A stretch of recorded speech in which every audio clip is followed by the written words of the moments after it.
Jaya Radha Madhava Punya Vihari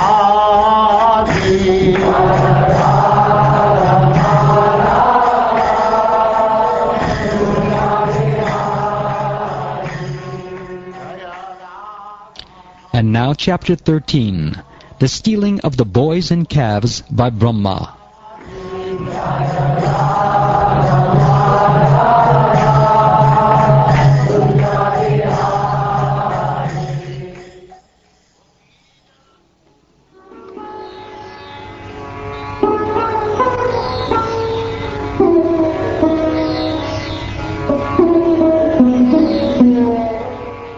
Srila Shukdev Goswami said, O best of devotees, most fortunate Parikshit, you have inquired very nicely, for although constantly hearing the pastimes of the Lord, you are perceiving His activities to be newer and newer.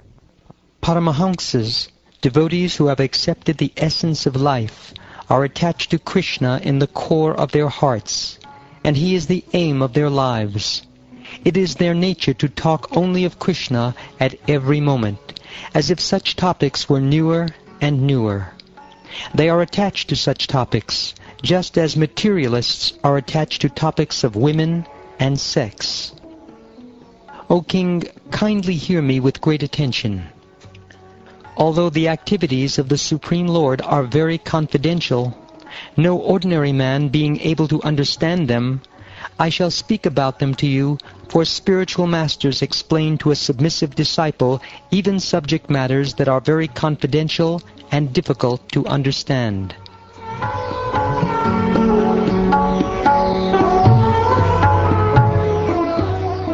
Then, after saving the boys and calves from the mouth of Aghasura, who is death personified, Lord Krishna, the Supreme Personality of Godhead, brought them all to the bank of the river and spoke the following words.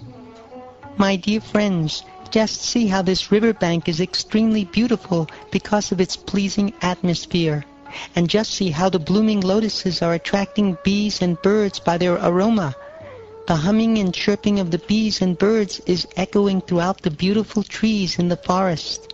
Also, here the sands are clean and soft. Therefore, this must be considered the best place for our sporting and pastimes. I think we should take our lunch here, since we are already hungry, because the time is very late. Here the calves may drink water and go slowly here and there and eat the grass.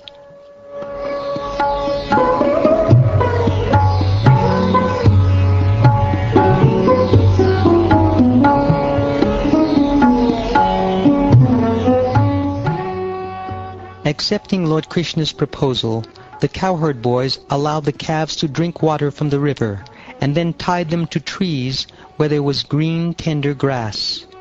Then the boys opened their baskets of food and began eating with Krishna in great transcendental pleasure. Like the whirl of a lotus flower surrounded by its petals and leaves, Krishna sat in the center, encircled by lines of his friends, who all looked very beautiful. Every one of them was trying to look forward toward Krishna, thinking that Krishna might look toward him. In this way, they all enjoyed their lunch in the forest. Among the cowherd boys, some placed their lunch on flowers, some on leaves, fruits, or bunches of leaves, some actually in their baskets, some on the bark of trees, and some on rocks. This is what the children imagined to be their plates as they ate their lunch. All the cowherd boys enjoyed their lunch with Krishna, showing one another the different tastes of the different varieties of preparations they had brought from home. Tasting one another's preparations, they began to laugh and make one another laugh. Krishna is Yagyabhuk, that is, he eats only offerings of yagya. But to exhibit his childhood pastimes, he now sat with his flute tucked between his waist and his tight cloth on his right side, and with his horn, bugle, and cow-driving stick on his left. Holding in his hand a very nice preparation of yogurt and rice, with pieces of suitable fruit between his fingers, he sat like the whirl of a lotus flower, looking forward toward all his friends, personally joking with them and creating jubilant laughter among them as he ate. At that time, the denizens of heaven were watching, struck with wonder at how the personality of Godhead, who eats only in yajna, was now eating with his friends in the forest. O Maharaj Pariksit, while the cowherd boys, who knew nothing within the core of their hearts but Krishna, were thus engaged in eating their lunch in the forest, the calves went far away, deep into the forest, being allured by green grass. When Krishna saw that his friends, the cowherd boys, were frightened, he, the fierce controller even of fear itself, said, just to mitigate their fear, "My dear friends, do not stop eating. I shall bring your calves back to this spot by personally going after them myself." "Let me go and search for the calves," Krishna said. "Don't disturb your enjoyment." Then, carrying his yogurt and rice in his hand, the Supreme Personality of Godhead, Krishna, immediately went out to search for the calves of his friends. To please his friends, he began searching in all the mountains, mountain caves, bushes, and narrow passages. O Maharaj Pariksit, Brahma, who resides in the higher planetary system in the sky, had observed the activities of the most powerful Krishna in killing and delivering Aghasura, and he was astonished. Now that same Brahma wanted to show some of his own power and see the power of Krishna, who was engaged in his childhood pastimes, playing as if with ordinary cowherd boys. Therefore, in Krishna's absence, Brahma took all the boys and calves to another place. Thus he became entangled, for in the very near future he would see how powerful Krishna was. Thereafter, when Krishna was unable to find the calves, he returned to the bank of the river. But there he was also unable to see the cowherd boys. Thus he began to search for both the calves and the boys, as if he could not understand what had happened. When Krishna was unable to find the calves and their caretakers, the cowherd boys, anywhere in the forest, he could suddenly understand that this was the work of Lord Brahma. Thereafter, just to create pleasure for both Brahma and for the mothers of the calves and cowherd boys, Krishna, the creator of the entire cosmic manifestation, expanded himself as calves and boys.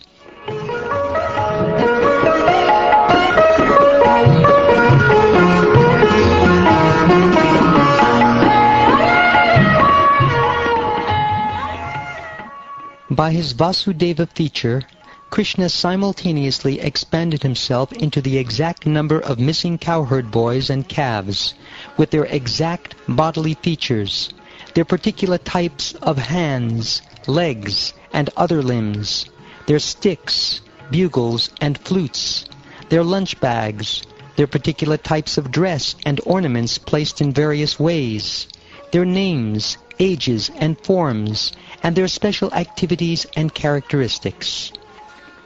By expanding himself in this way, beautiful Krishna proved the statement, Samagra Jagad Vishnu Mayam, which means, Lord Vishnu is all-pervading. Now expanding himself so as to appear as all the calves and cowherd boys, all of them as they were, and at the same time appear as their leader, Krishna entered Vrajabhumi, the land of his father, Nanda Maharaj, just as he usually did while enjoying their company. O Maharaj Pariksit, Krishna, who had divided himself as different calves and also as different cowherd boys, entered different cowsheds as the calves, and then different homes as different boys.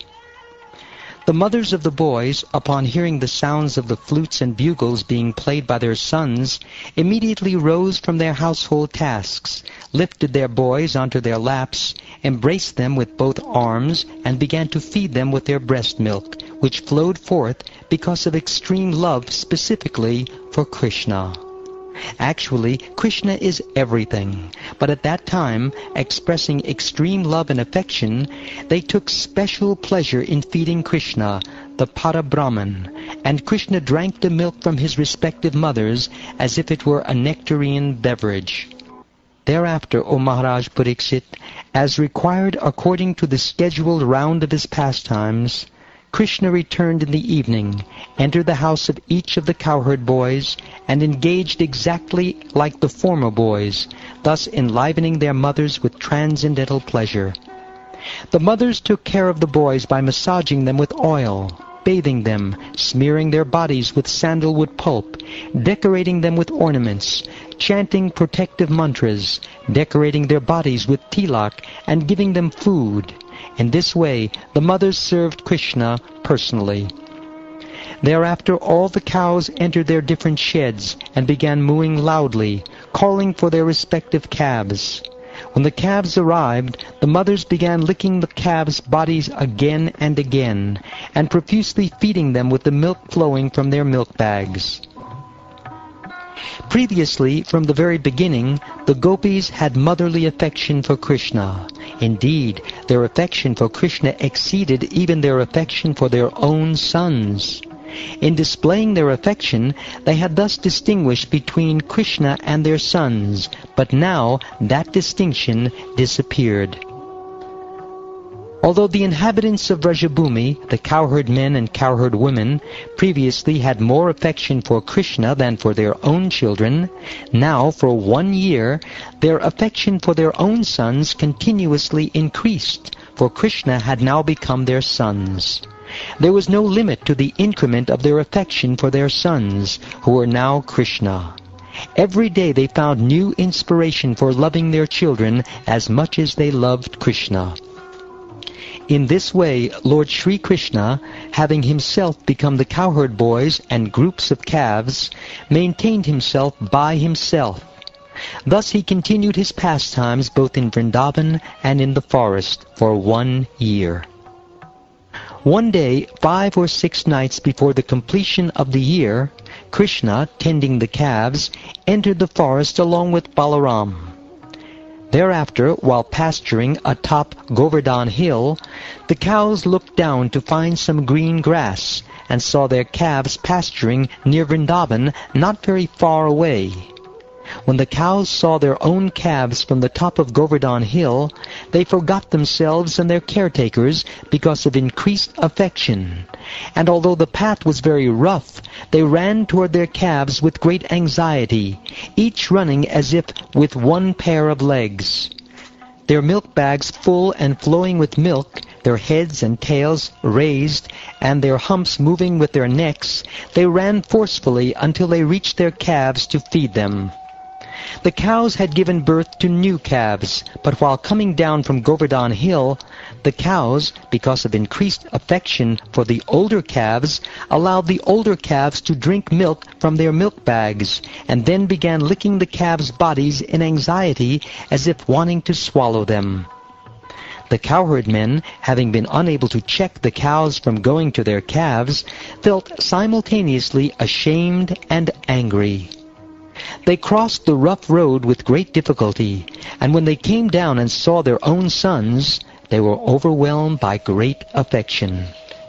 At that time, all the thoughts of the cowherd men merged in the mellow of paternal love, which was aroused by the sight of their sons. Experiencing a great attraction, their anger completely disappearing, they lifted their sons, embraced them in their arms, and enjoyed the highest pleasure by smelling their sons' heads. Thereafter, the elderly cowherd men, having obtained great feeling from embracing their sons, gradually and with great difficulty and reluctance, ceased embracing them and returned to the forest. But as the men remembered their sons, tears began to roll down from their eyes.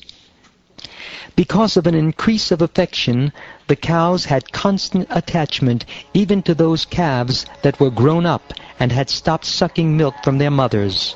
When Baladev saw this attachment, he was unable to understand the reason for it, and thus he began to consider as follows. What is this wonderful phenomenon? The affection of all the inhabitants of Vraja, including me, toward these boys and calves is increasing as never before, just like our affection for Lord Krishna, the supersoul of all living entities. Who is this mystic power, and where has she come from?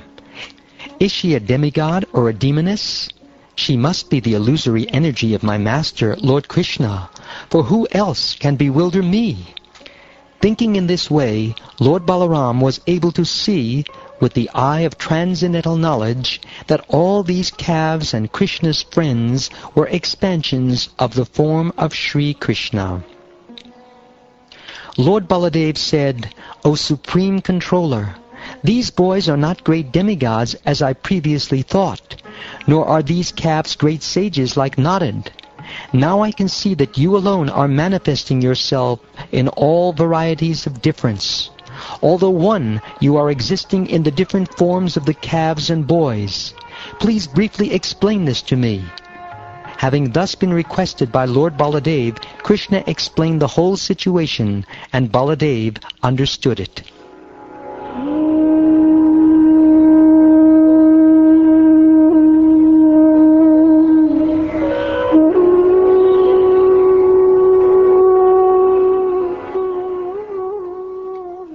When Lord Brahma returned after a moment of time had passed, according to his own measurement, he saw that although by human measurement a complete year had passed, Lord Krishna, after all that time, was engaged just as before in playing with the boys and calves who were his expansions.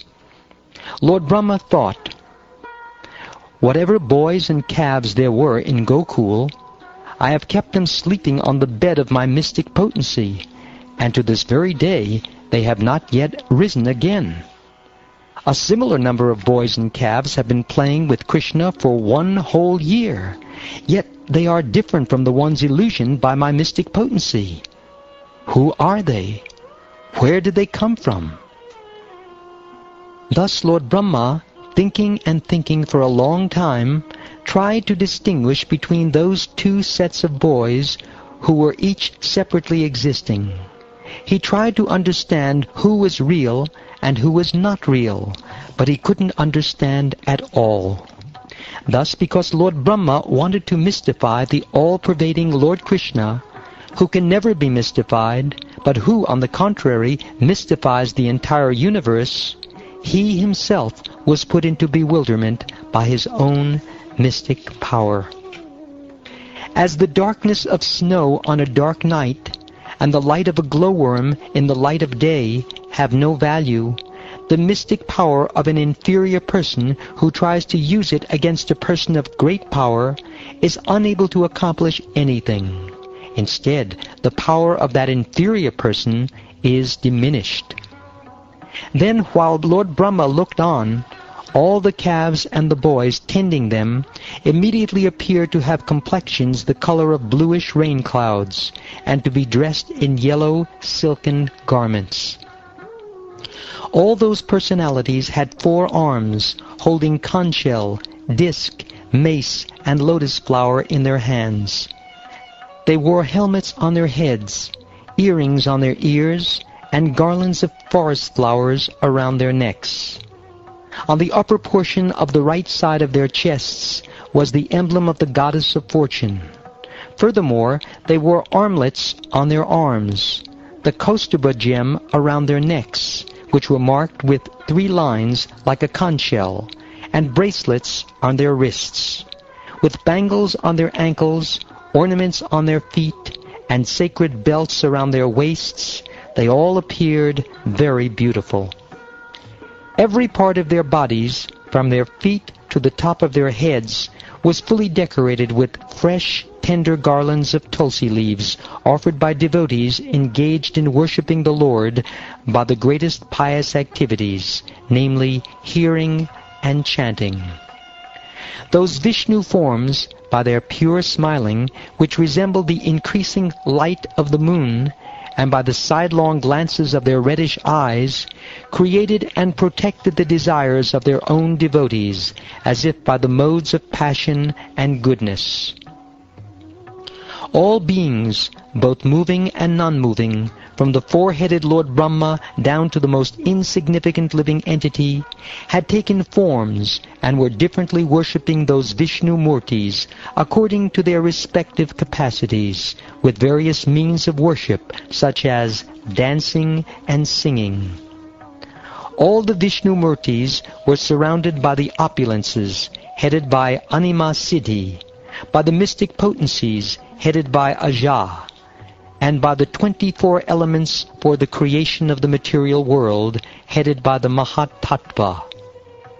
Then Lord Brahma saw that Kala, the time factor, Svabhava, one's own nature by association, Samskara, reformation, Kama, desire, Karma, fruit of activity, and the Gunas, the three modes of material nature, their own independence being completely subordinate to the potency of the Lord, had all taken forms and were also worshipping those Vishnu Murtis. The Vishnu Murtis all had eternal unlimited forms, full of knowledge and bliss, and existing beyond the influence of time. Their great glory was not even to be touched by the Jnanis engaged in studying the Upanishads. Thus Lord Brahma saw the Supreme Brahman, by whose energy this entire universe, with its moving and non-moving living beings, is manifested. He also saw at the same time all the calves and boys as the Lord's expansions. Then by the power of the effulgence of those Vishnu Murtis, Lord Brahma, his 11 senses jolted by astonishment and stunned by transcendental bliss, became silent, just like a child's clay doll in the presence of the village deity.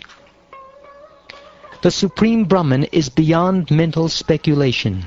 He is self-manifest, existing in his own bliss, and he is beyond the material energy. He is known by the crest jewels of the Vedas by refutation of irrelevant knowledge. Thus, in relation to that Supreme Brahman, the personality of Godhead, whose glory had been shown by the manifestation of all the four-armed forms of Vishnu, Lord Brahma, the Lord of Sarasvati, was mystified. What is this, he thought, and then he was not even able to see. Lord Krishna, understanding Brahma's position, then at once removed the curtain of his Yogamaya. Lord Brahma's external consciousness then revived, and he stood up just like a dead man coming back to life. Opening his eyes with great difficulty, he saw the universe along with himself. Then, looking in all directions, Lord Brahma immediately saw Vrindavan before him, filled with trees, which were the means of livelihood for the inhabitants, and which were equally pleasing in all seasons. Vrindavan is the transcendental abode of the Lord, where there is no hunger, anger, or thirst. Though naturally inimical, both human beings and fierce animals live there together in transcendental friendship. Then Lord Brahma saw the Absolute Truth, who is one without a second, who possesses full knowledge, and who is unlimited, assuming the role of a child in a family of cowherd men, and standing all alone, just as before, with a morsel of food in his hand, searching everywhere for the calves and his cowherd friends. After seeing this, Lord Brahma hastily got down from his swan carrier, fell down like a golden rod, and touched the lotus feet of Lord Krishna with the tips of the 4 crowns on his heads. Offering his obeisances, he bathed the feet of Lord Krishna with the water of his tears of joy. Rising and falling again and again at the lotus feet of Lord Krishna for a long time, Lord Brahma remembered over and over the Lord's greatness he had just seen. Then, rising very gradually and wiping his 2 eyes, Lord Brahma looked up at Mukunda. Lord Brahma, his head bent low, his mind concentrated, and his body trembling, very humbly began, with faltering words, to offer praises to Lord Krishna.